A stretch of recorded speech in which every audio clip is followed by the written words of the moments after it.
You know the vibe. All spice, no sugar. Let's get into it. Alrighty, welcome back to another episode of the Don't Sugarcoat It podcast. This one is spicy and special because today I am sitting with a beautiful soul who I've known for a very long time. I've seen grow and develop and become such a leader in her industry. So this one is actually going to be a little bit different. This is not my usual guest. And also, I know that the wisdom that she's going to speak today is going to be so empowering and powerful and just like you're going to want to, soak up all the juice of the squeeze for this episode. So let's get into it. I'm going to introduce this beautiful soul. And like I said, I've watched her fucking journey. So I feel like I've seen this woman become a leader, really step into her power, into her truth, basically give no fucks, and honestly just been like, this is what I want to do for my life. This is what I'm going to create for my life. So I'm going to fucking do it regardless of what anyone says. So here we go. This beautiful soul is an IFBB Bikini Pro. She's a posing coach. She actually used to be my posing coach as well when I did my bodybuilding shows. So I have first-hand account of how amazing she is. She's also the host of the Mindset Lounge podcast. So all my fitness girlies who want to get into the mindset, go follow her. She's passionate about helping athletes build real confidence and self-awareness, not just in their posing, but through the mental challenges that come with chasing big goals. I love that because it's real shit. Through her posing business and her podcast, she's created a strong community grounded in discipline, self-belief, and continuous growth. Now, what I really love about this person is she really is an embodiment with what she teaches, how she shows up online. Who she is online is who she is when you meet her in real life. And I just see her as someone who is truly, authentically living her best life and bringing people along with her journey and inspiring so many others. So I'm so excited to welcome Morgan to the Don't Sugarcoat It podcast. Hello, my beautiful soul. That was such a beautiful intro. Oh my gosh, thank you. I'm going to be replaying that every morning. That's going to be my alarm. It's like your alarm, my new start to the day. Amazing. Literally, this is cool. Bring that bad bitch energy. It's great. I love that. Well, thank you for having me on. I'm very excited. Yes. Now, before we get into anything, I need you to raise your hand. Now, do you solemnly swear to share all the spice, nothing but the spice, and all the spicy goodness that you have to share today? Of course, the spice is coming out. Yes. All right. I'm just going to make sure, girl, because we got to be in integrity here. So I know that this is so interesting. So when I think back to how I actually got to know you was, of course, through bodybuilding. And I remember actually fucking way back in the days where I was training at Good Life Robina, where that used to be the hotspot training grounds in the Gold Coast. And your beautiful partner, I think he said to you, oh, this girl Candy, like you should train with her. She actually trains like properly trains. I can't believe you remember that because that's my first memory of you being just one of the girls in the gym that actually just like did your thing and left. And I saw you training. I love to train, and we kind of moved to the Gold Coast like, I don't know, where's our people? Yeah. And we sort of, I guess, connect through the things we love, and we both love to train. But yeah, you were in your, I don't even know if you were in your oat era yet. Oh my God. Whoa. Throwback city. Oh my God. Any long-term fans been following me since the oat era? Used to create oat porn. That's how my social media was created, by creating reels about oats. Girl, it's come a long way. Yeah, I was prepping for WB Fed back then, way before the COVID times.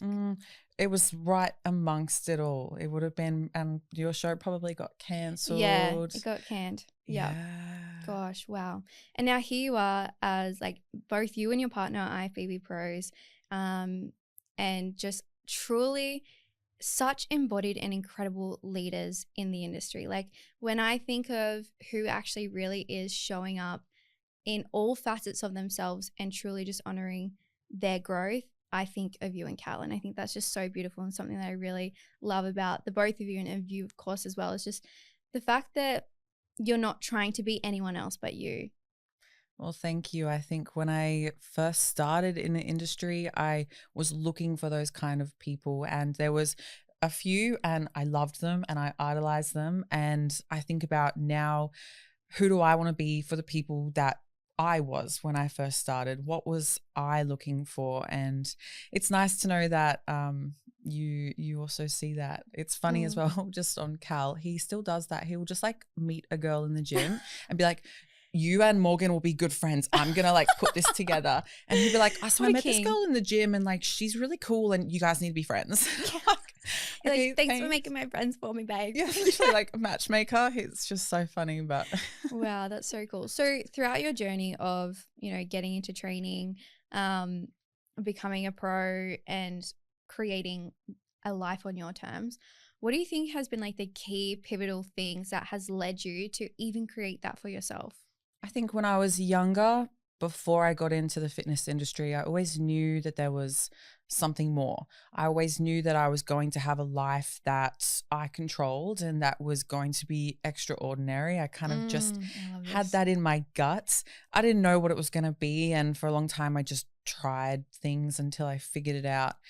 And I think throughout everything that I've been through and every stage, it's always just been a case of I know that there's more for me and I know that my life is extra and I will just not stop and I will not let myself be ordinary. And I think that's just driven me for this whole journey. Fuck, I love this so much. And I actually think, like, I'm curious to know, do you think you're born into this earth with that knowing, or is it something that you learn along the way? I think it's a little bit of both. Yeah. I think when I was younger, a very young kid, I always did different. Like I didn't, if somebody asked me what I wanted to be when I was older, it was like a sport, something. I never said I wanted to have babies. It was always like, nah, I want to go and do something. And I think that I could so easily have just fallen into my environment and succumbed to what was around me. And I had to fight and push very, very hard. So I guess that is a learned thing and something I had to build.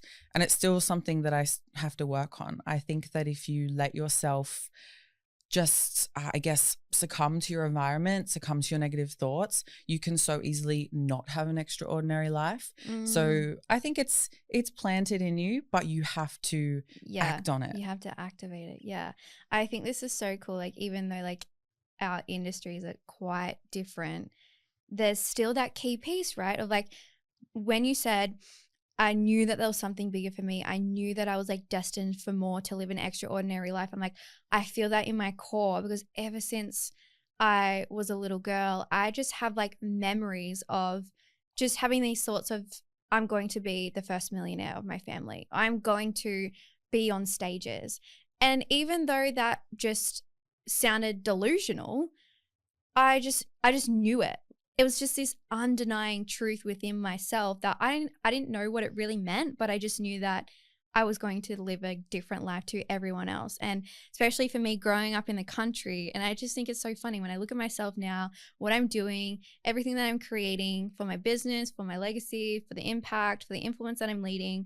I'm like, girl was definitely not born to live a country lifestyle. Like no, like so far, so much further away than what I was bred into, which was, like you said, like having babies, getting married, buying a house after going to school. Like, I couldn't think of anything more fucking boring and mediocre than living that life. Truly, honestly. I'm just like, absolutely not. You will never catch me doing that. Yeah, absolutely. I hated school and I was determined I'm not going to uni. And everyone around me went to uni and I was like, it just looks like shit. Like, I don't know. It's just so. I'm glad that you got to that point, because I still did the uni thing. Didn't realize till after I did uni. I was like, oh, great. So now I've just put myself in like $30,000 of HECS debt that I'm never going to fucking use for the rest of my life. I did for a few years, but like, I'm like, oh, learned my lesson a little bit late, but everything's so perfect. When you think back to your childhood, it's like you knew that you were destined for something bigger, an extraordinary life.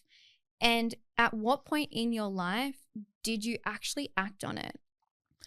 Because there's a period where it's like, it takes a while for you to fully actually do something about it, even though the whisper's been there since you were a child. Yeah, right? Absolutely.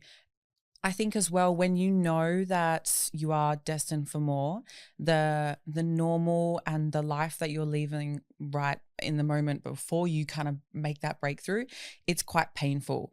And I think for me, everything was quite painful for a while, and it just bubbled up and bubbled up and bubbled up, and I knew, no, I need to make this change.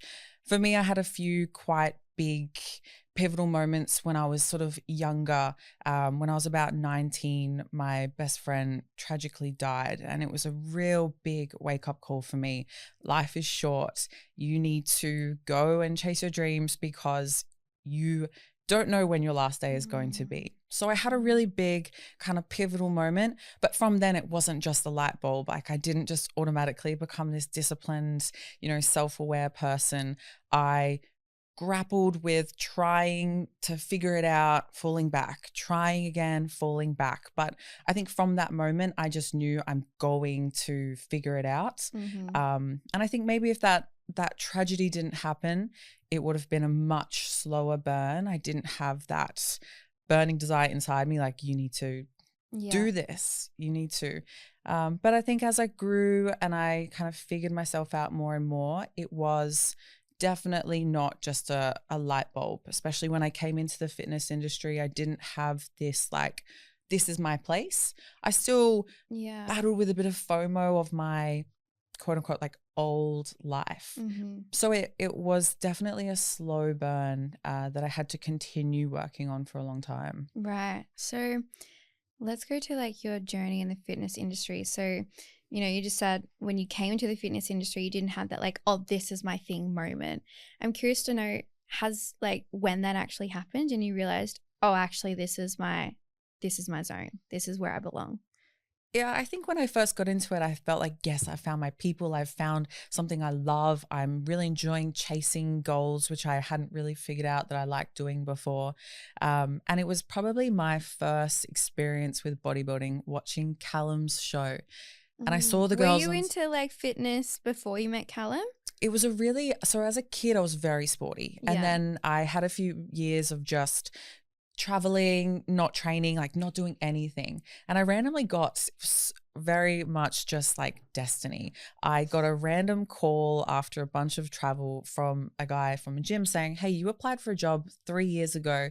Do you want it right now? 3 years. And I was like, must have been desperate.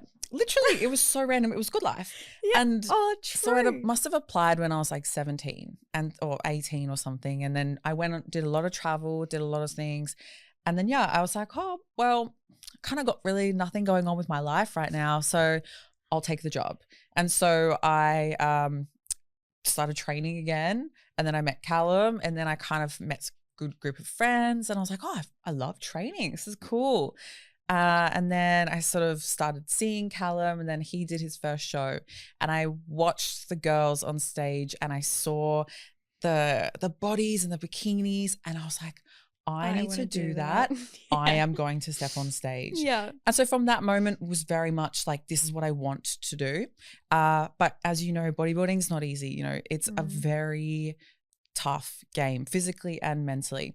And nobody goes through their first prep knowing this is exactly what I want and knowing how it's going to feel. Yeah. So there's many moments when I went through those first initial like build phases and cutting phases where I was like, is this really for me? We don't know how it's going to feel. And then my first show happened and that was it. And I had basically said on that show, the next time I step on stage, I'm going to win and nothing will stop me from here on. And so that was my moment. Right. That's cool. That's really cool.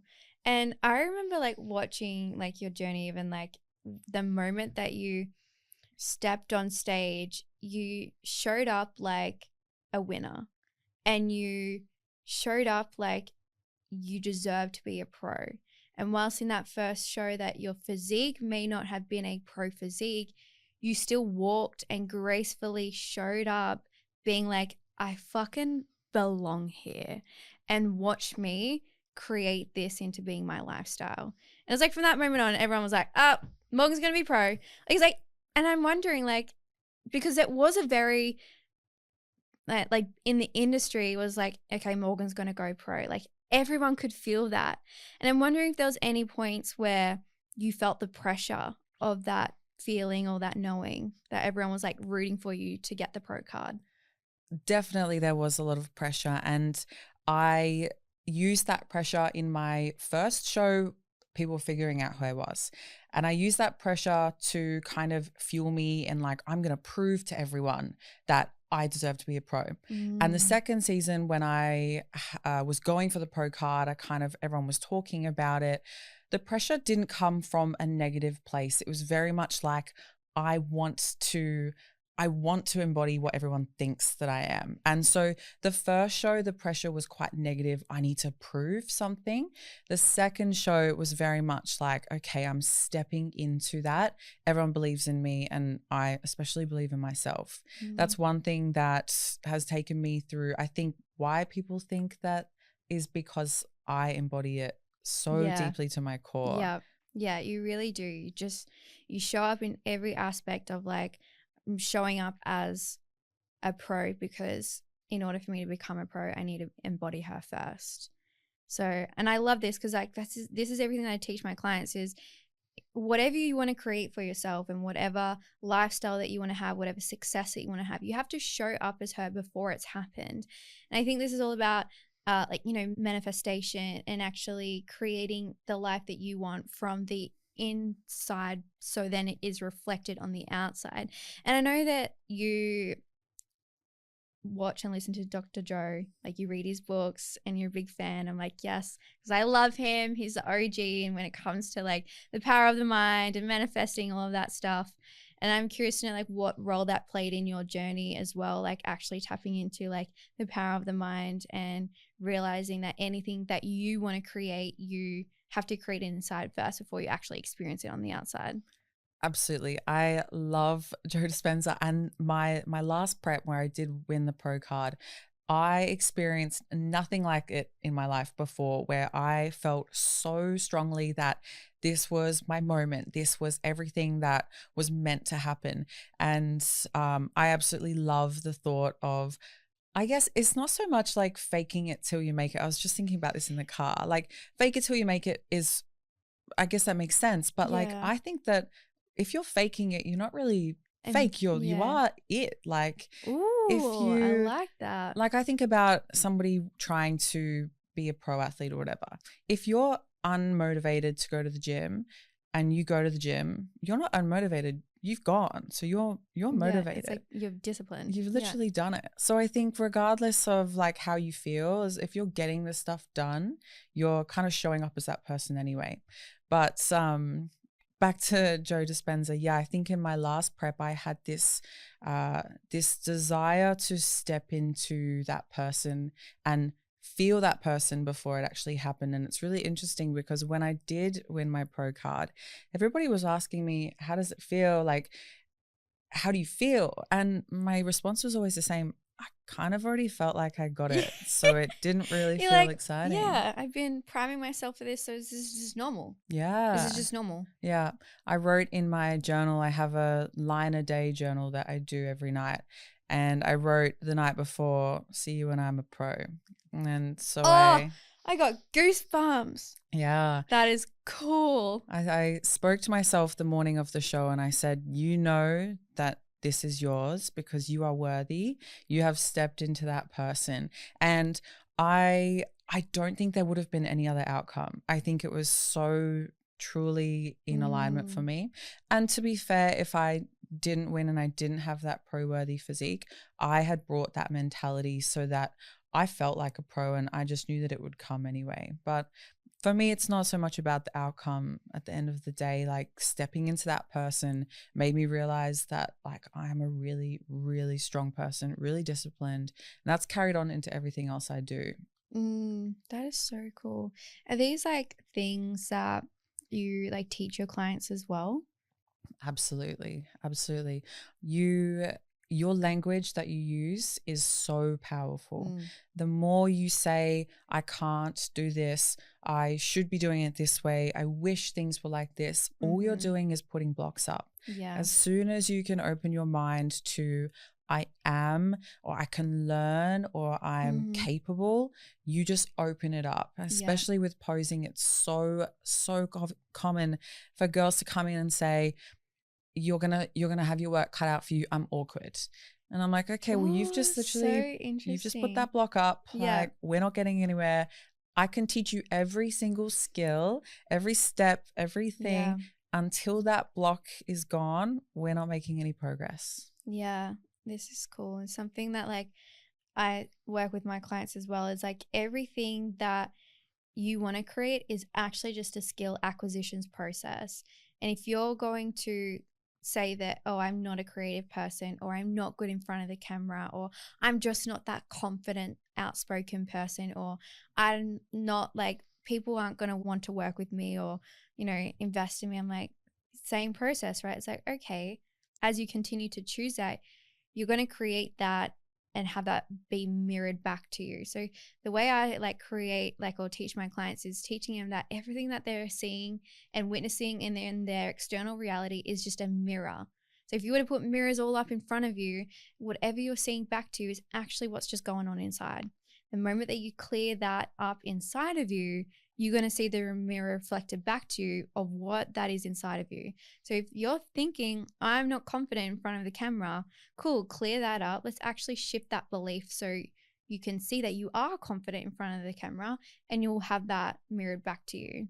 When you look at someone doing something incredible, if your first thought is envy, jealousy, if you look at them and you don't see the work, the hustle, everything, you just see their end result, you're just telling yourself that it's not going to work for you. And exactly, you've got that mirror up that you're not confident. And as soon as you can sort of see like, okay, they've worked for it. Yeah. They've built those skills. Yeah. If they can, you can. Yeah. 100%. Yeah. I feel this when there be pockets or moments in my life where I've witnessed someone else achieve something that I want to achieve. And there would be pockets of like jealousy. And then it's not that with the mindset that I have that I don't experience these lower vibrations or these lower emotions. It's like, actually, hang on a minute. The way that I navigate through those moments is if I'm seeing it in my reality, if I'm seeing people achieve that, that just means that it can happen to me. That's my permission slip that if I can see it, that I can create it. So instead of having that like, oh, it's just lucky for them that they've been able to create that, or that's just because they're them, they get to have that for their life. It's actually, no, if you are seeing something in your reality or watching people create the life that you want to create, that's actually just showing you that if it's in your world, you can actually have it too. It's like, I see it as like a permission slip. All right, that just is a permission slip. And there's going to be a bit of a time delay until when I'm actually experiencing it. So I think it's like, the old saying, it's like, learn it, teach it, know it, or something. I fully fucking butchered that, but you get what I'm saying, right? And it's like, when you are seeing it, then you can teach it. So if you're seeing it, then you can teach it. That means that you're in the embodiment of it. So that first piece, right, is the awareness, is being able to actually see it. It doesn't mean that you can't have it or you're not good enough. It's actually, if you're seeing it, is available to you. You actually just get to choose that, okay, cool, I'm actually going to create that life for myself. That's a permission slip that it's happening for me. Yeah. So anytime that, even in my business journey, when things haven't been going as well as I'd wanted them to, and I'm watching people, scale their business or have like, good results or have a high like sales month and achieve a massive milestone.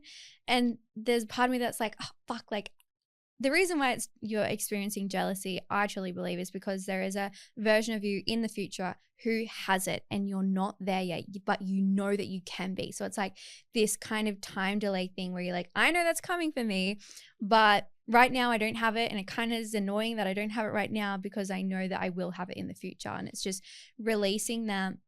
Instead of like pushing that emotion down of like, oh, I shouldn't feel jealous about this. It's like, okay, cool, I'm feeling like jealous or comparison, and also that's great because that just means that this gets to happen to me too, and I actually get to have that too. It's not them or me, it's actually we get to create this together. Like, you can have it, I can have it. Like, I always like to say this is an and universe, not an or universe. It's not this or that, it's this and that. Yeah.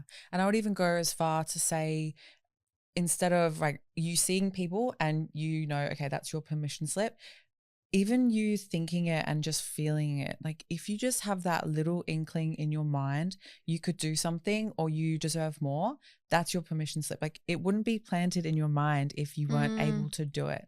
I really believe that. I think not everybody has that thought process of like, maybe I could be a millionaire, but as soon as you have it, that's your permission slip. You can do it.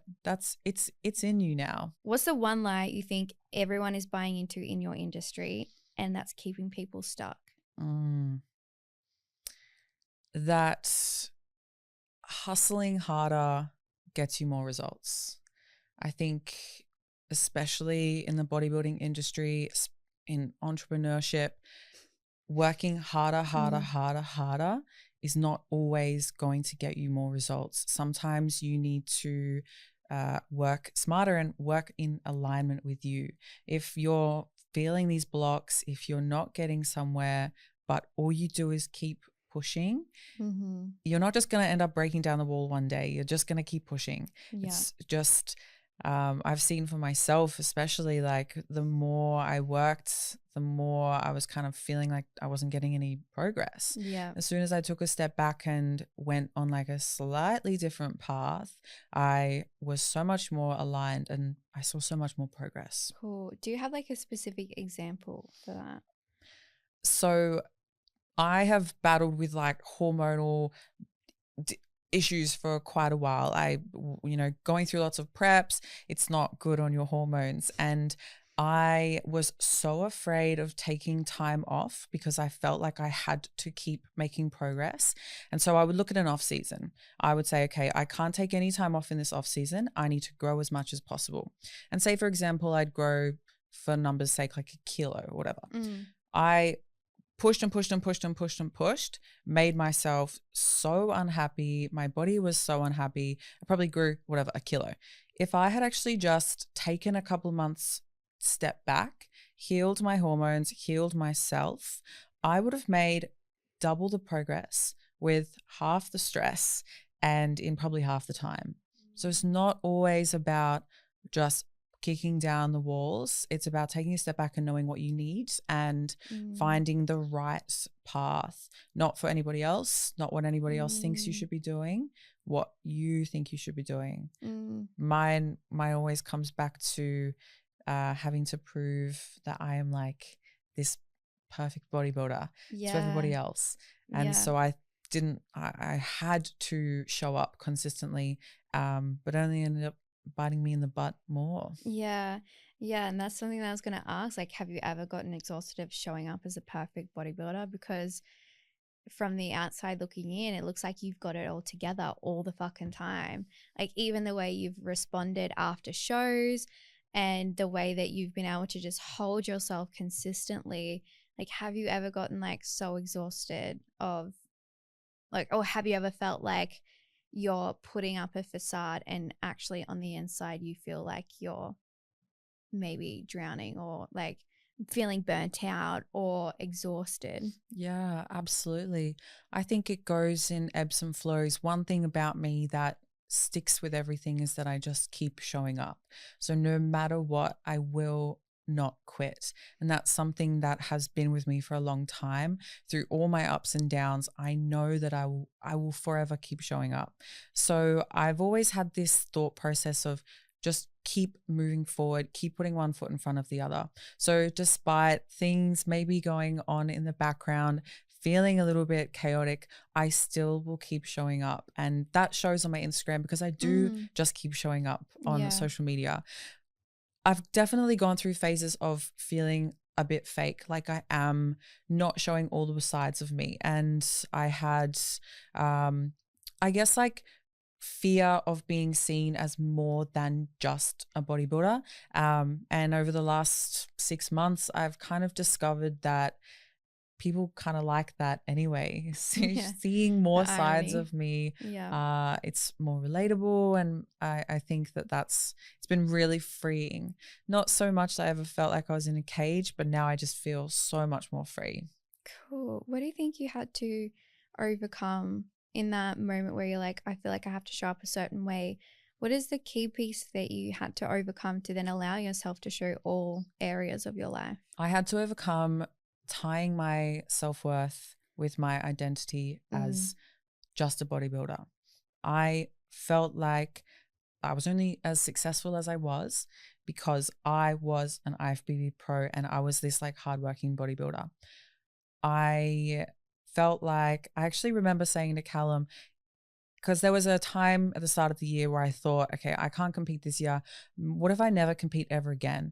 And I said to Cal, if I never compete ever again, is everyone just going to forget about me? Like, and oh my God, the fact I feel this in my core. Yeah. And it's something I think every bodybuilder goes through. We really, really tie our identities to that. And I'm sure every other place has the same sort of thing. Like I'm sure if you're a entrepreneur and you then have a baby, you're going to have the same thought of like, people It's only this whole like me identity as piece. Yes. And so it's just breaking free from that identity of you have to be one thing. Yeah. And people, I don't know, we think that people only like us for being that one thing. Yeah. Yeah. So I think taking my self-worth away from being a bodybuilder, and Hattie Boydell puts this perfectly. She does bodybuilding, but she's not a bodybuilder. Yeah. She's so Something much I do, more. It's not who I am. Yes. Yeah. And it's important to attach your identity to things. You know, we think about habit formation, you know, like in Atomic Habits, right? He says about if you want to form a habit, attach your identity to it. So instead of thinking like, I want to lose 20 kilos, you sort of say like, I'm the person, I'm the kind of person that goes to the gym. Yeah. So we have to have our identity to what we do, but we don't have to attach our self-worth to that. 100%. I fully feel this. And that's something that I navigated in the first half of this year. And especially like the last year in my business, it just kind of like blew up exponentially. And I was running events consistently. And because I had this relationship between running events, achieving success, meaning that in order for me to achieve success, I need to show up in a certain way or run my business in a certain way. In the past like 6 months of this year, I was doing business differently. I wasn't showing up like I used to. And it was because I had evolved from that identity. It wasn't because it's not who I was anymore. It was like, I can create business from a different place. And just because that's how I created my success doesn't mean that that's going to sustain it. And so I went through this whole identity recalibration because I thought that, well, if I don't show up in that particular way, are people just going to forget about me? Am I just going to be like, just get pushed aside into the shadows and become forgettable? And that was a massive fear of mine. I'm like I just felt so lost for a few months because I didn't know how to show up in my business in a different way and be okay with that. Because for me, I was like, oh, but in order for me to grow, I need to show up how I used to. But the irony was that wasn't working anymore. So it actually forced me to change my ways and to be okay with that. Just because it worked in the past doesn't mean that it's going to continue to work. And it actually made me change my beliefs and my habits. And that same thing, it's like that's something that I do. It's not who I am. And even before, when you were like, working harder doesn't mean more results. It's actually about creating an alignment with where you're going, and things actually get to change to allow that to happen. So I really resonate with that deeply, in the whole piece of, oh, if I don't, like when you were like, if I'm not bodybuilding, am I just going to become forgettable and I'm just going to be a nobody? Like, what like identity are we attaching success to? And sometimes I think that's what creates this pressure to perform, and it loses our authenticity in the process of attaching our worth to an identity. But it's like, then you go through the process of realizing, oh no, I'm not successful because of that person I was being in that moment. It's because of who I am in everyday life. Yeah. Well, we hold ourselves to a standard that we have to be a certain way. But if you look at all the people you look up to, you don't think of them like that. Like you, if we look at each other, like you don't just look at me and be like, Morgan's only cool because she's a pro. And I don't look at you and like, you're only cool because whatever. We see all the other parts in all the other people. We just don't think that it could be the same for us. Yeah. Which is really interesting. I wonder why we have these issues with not being seen. But it's something that you are constantly going through. We constantly have to evolve. If you're the same person you were 2 years ago, then that's concerning. So we're going to constantly evolve for the rest of our lives. Yeah. We have to keep learning to sort of break free from that and keep evolving. Break free, keep evolving. And some identities we're going to be attached to harder because they're probably more closer to our hearts, and some are probably going to be easier to ebb and flow through. But fully, yeah, I 100% agree. I have a question for you, and I was like, oh, this is gonna be interesting, just with the fitness industry and everything. What's one trend you wish would die immediately and never come back in the industry?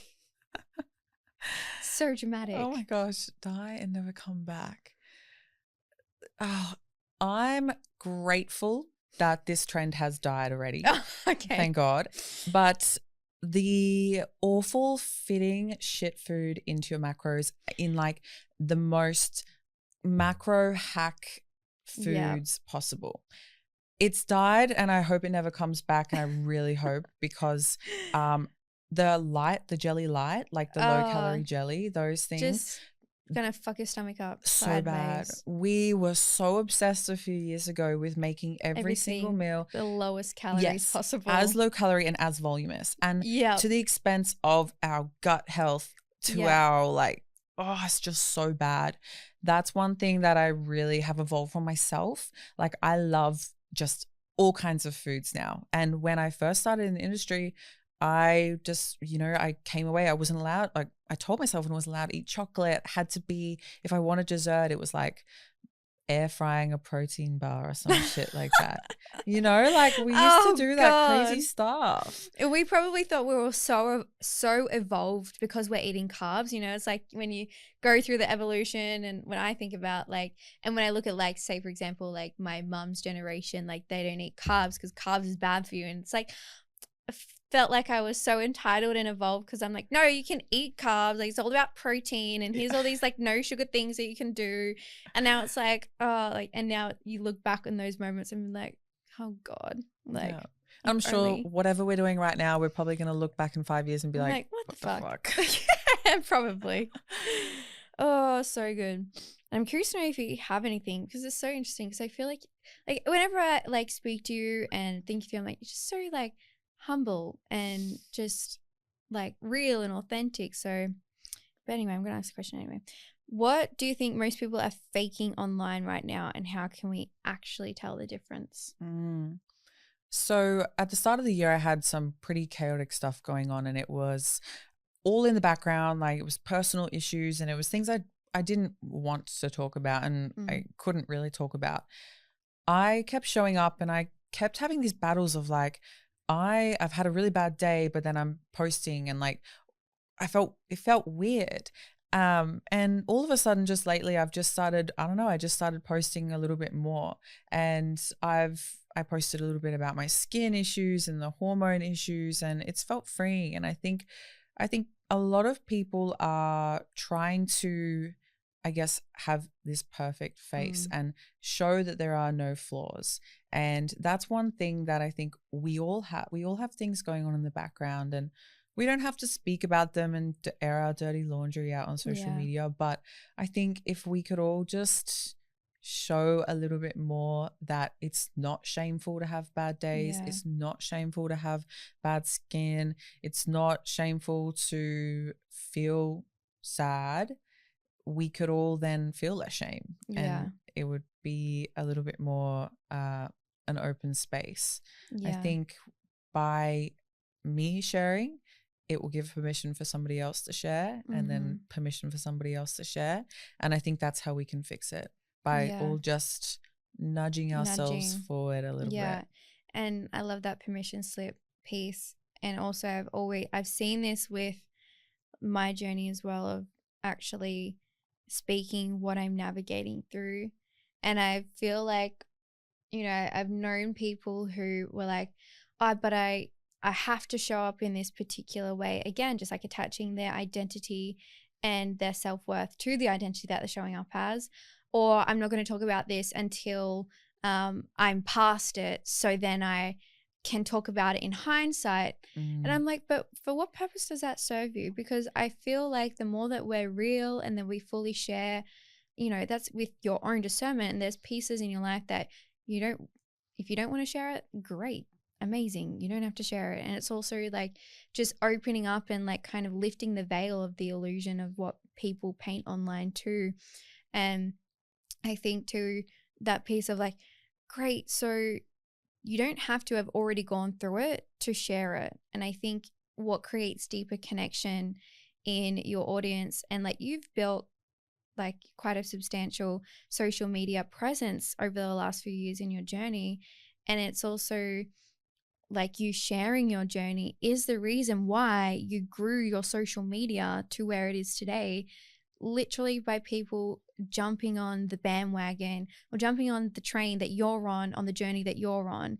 Yet we paint this facade in our mind that we have to have it all together to feel like we're good enough to have people want to follow us or to share what we're going through online. And it's always this perfectly molded presentation.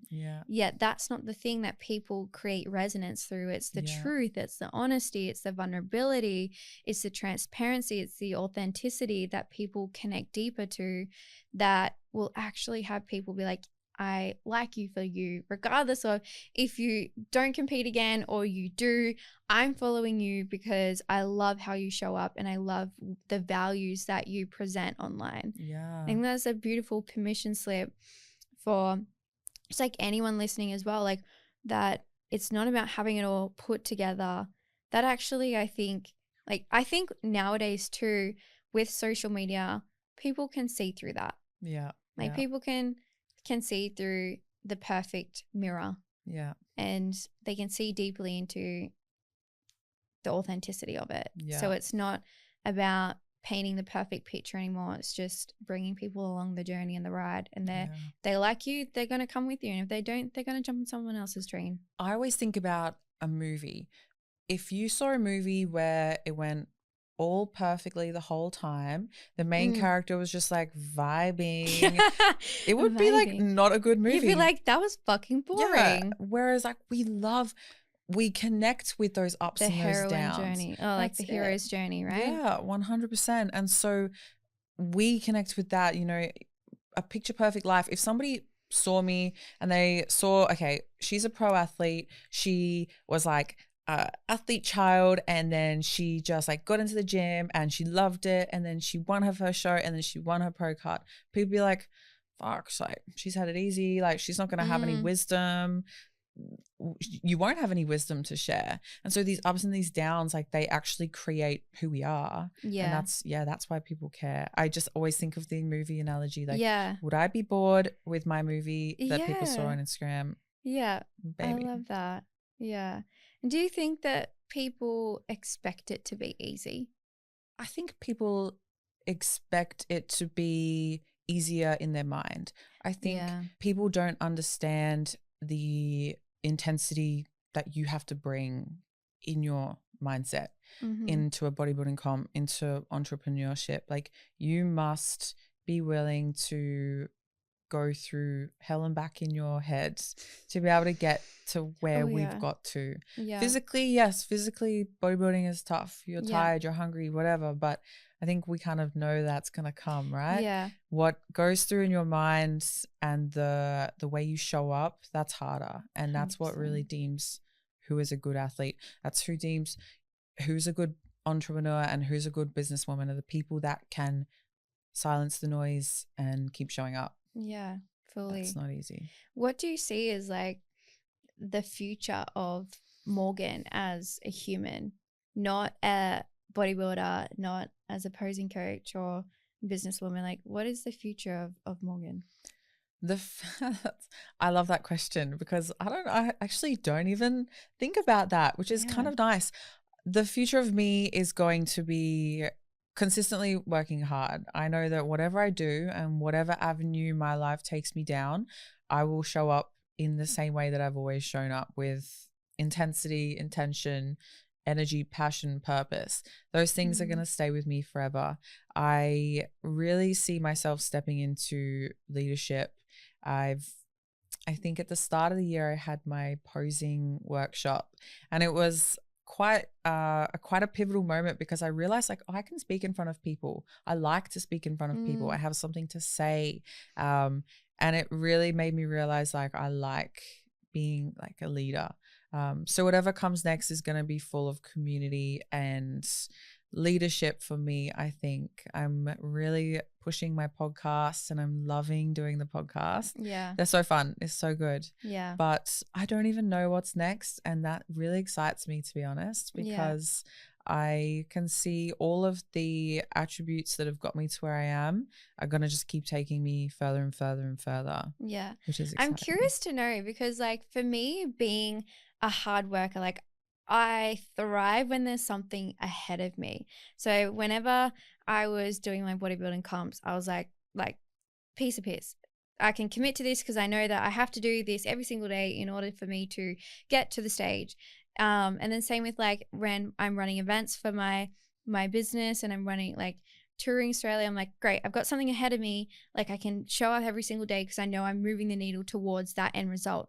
And I'm wondering if there's moments where you don't necessarily have, like, which actually just makes me really curious because you're like, well, I don't really know what's in the future for me right now. And I know that it'll be this and it'll be that and hardworking and there'll be leadership involved and education and speaking, but I don't actually have a tangible thing that I have in front of me right now.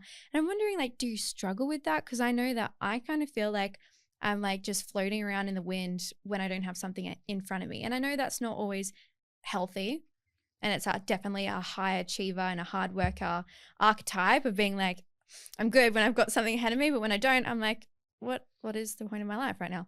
And I'm just, like, bringing the okayness to have that. Yeah. And also, I'm just wondering, like, how you navigate it through that, if you feel a little bit lost at times when you don't have something ahead of you, especially for the last few years. You've always had something. So many things I want to say. So yes, I think having a tangible goal and having a date is so, so important. And it makes us work so hard. We really thrive with that. I don't think you can get through a comp prep without it. You can't get through the sleepless nights of business without something to actually chase. But what I've learned and what I'm learning at the moment is to give the same intensity to my play and to my slowing down. So this period of my life right now, my focus, and I give the same amount of, like, intensity as I would to a comp prep. My focus is to be me right now and discover what that is and who that person is and how that life feels. I chased for so long just external goals and achieved great goals, and I worked really hard. And now in the last 6 months, the focus has been, okay, how much can I just be present? And so I've kind of just flipped the switch, and, like, I'm still just working just as hard, but it's kind of on me. And I think that will change. Eventually there will be a time and I will flip it back. I think I always have to have goals. I really believe goals are important, and celebrating small wins are important, and having milestones. But the goal, if it's not a bodybuilding comp or a event that you're running, the goal can be just figure the fuck out who I am. Who you are. Yeah. Who you are without the external validation or the external, like, pins in your life that you're like, on that date I will be that person. Yeah. And I think I still, like, I probably downplay what else I do. Like, I still train, I'm still competing, I'm still actively a bodybuilder, and that takes up a lot of time. I have big goals for the podcast. I have big goals for my posing business. So maybe they're not number one, but they're still running. I think Mm. we are the type of people that will probably just always have those things running in the background. Like I'm like, oh yeah, I'm just cruising right now. And then I look at my day and I'm like, but I've also got this, literally I this have all about happening. 30 minutes of free time. But in that Yeah. free time, Yeah. I'm focusing Yeah. on being I'm free. present. Yeah. Goal. Oh God, I feel you. That's Like, so cool. I also like I have like we would be very similar in the sense that like constantly working, constantly chasing more. I will like spend on Sunday, I spent like 4 hours on my computer editing like clips for the podcast. And I was like, got to lunchtime and I was like, wow, Cal, we've just had such a lazy day. Because I sat on the couch. Cal's like, you've just worked on your been computer for working. 4 hours. I'm like, yeah, but it's been pretty lazy. Like, Yeah. pretty lazy day. I'm like, oh God. Oh my God, I resonate with that so deeply. Like, I'm like today, I'm like I'm like looked at my calendar. I'm in the studio for like 4 hours recording, and then like been up, gone for a walk. Like, got things to do this afternoon. I'm like, oh, not much in the calendar today. Yeah, literally, I'm like, but you know, sometimes having those things just going on in the background is good. You know, I think Yeah. we can compartmentalize a lot of those things. Like, Yeah. you still get your steps, you still train. I'm sure you still do all Yeah. these things, and so like they're all very good achievements. They're wins. Yeah. So, and we're like, oh no, We've just normalized that automatic. that's normal. Yeah, it's like there's a past version of us that would just be like, you did all of that. You trained 5 times this week without like hesitating. You got all your steps. Like, you tracked your food. Like, whoa. Yeah. But yeah, now that's, you know, that's just an automatic thing. So it's like, what's next? And I'm sure you're going to get to a time in your life in 5-10 years and you're going to look back and all those, the things that you're like hustling for now, they're going to run in the background and you're going to be chasing next, which is exciting. It is cool. It makes you excited to think about it, because I'm not really someone like, when people say, oh, what's like your 10-year goals? I'm like, fuck, I got no fucking idea. Yeah. I was like, you know, I know about, you know, maybe a year ahead of me. But, and the reason I say that is because I'm growing so quickly that what I once perceived as a 10-year goal is going to happen in like 2 years.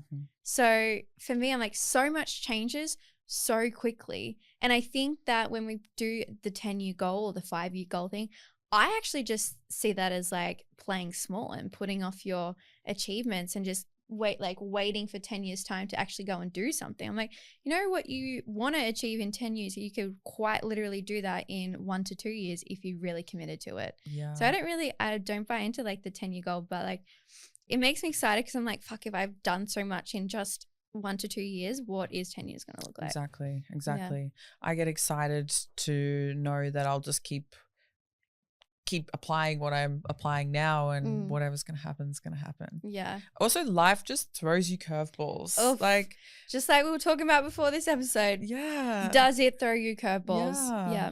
And it's just funny because like I'm sure in like 12 months from now, we're going to look back and be like, wow, that had to happen. So I learned this. Absolutely. So your biggest problems are always the biggest learning experiences. And in the time, you probably don't realize it, but they will be. They always are. 100%. Amazing.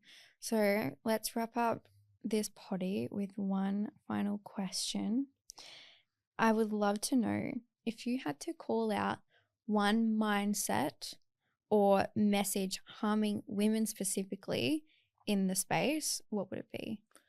A fixed mindset will hold you back more than any other mindset, because if you do not believe that you can grow and improve and change and learn, everything that comes to you, you will not let it come in.